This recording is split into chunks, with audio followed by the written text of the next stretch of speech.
Well, while pediatric cancer is very rare, it's also the leading cause of death in infancy among children in the United States. In fact, cancer.gov estimating nearly 16,000 children will be diagnosed with the disease this year. And joining us right now is a pediatric oncologist with the Palm Beach Children's Hospital at St. Mary's Medical Center, Dr. Vinay Saxena. Thank you so much for being here, doctor. Thank you for having me. Good morning to you. So our first question is, what are some of the most common pediatric cancers that you typically see in some of the children that you treat there? I think the most common is what we call as leukemia, which in layman's term, they say blood cancer. The second common is the brain tumors, followed by lymphomas. So the list goes on, like you have rhabdomyosarcoma and neuroblastoma, but leukemia is now the most common pediatric cancer you see. And how do you typically diagnose those types of cancers?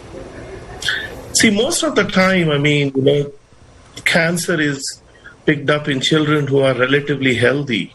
And when you develop symptoms and those symptoms are not improving and last long, and when you do your blood work or your scans, then that's how you pick up.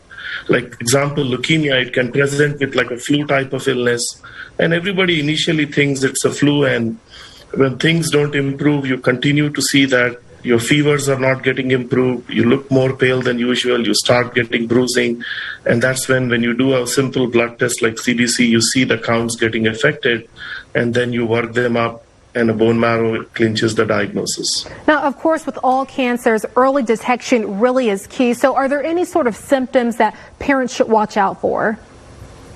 See, apart from the conventional symptoms involving the part, like say in a brain tumor, you might present with headache, vomiting. Like in a tumor presenting in the abdomen, you might present with abdominal pain, abdominal distension. But I think the key is when you start seeing symptoms like loss of weight, loss of appetite, night sweats, and somehow the symptoms are persistently not improving, like fevers are there for a few days and you look more pale than usual, you feel dizzy, you feel tired. I think that's the time I would strongly encourage the primary care or the physicians to evaluate further and then work them up. Now, let's talk about the treatment process for children. Walk us through that process. What exactly is it like?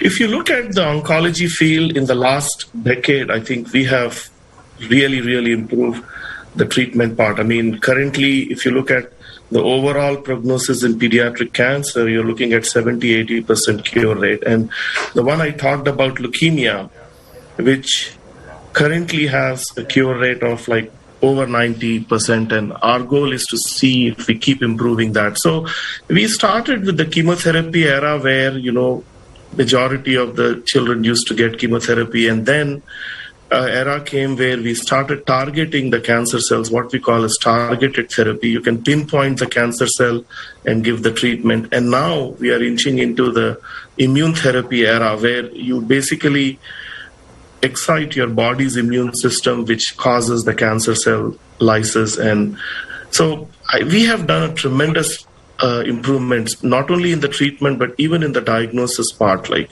we have tools like PET scans, which have really revolutionized treatment.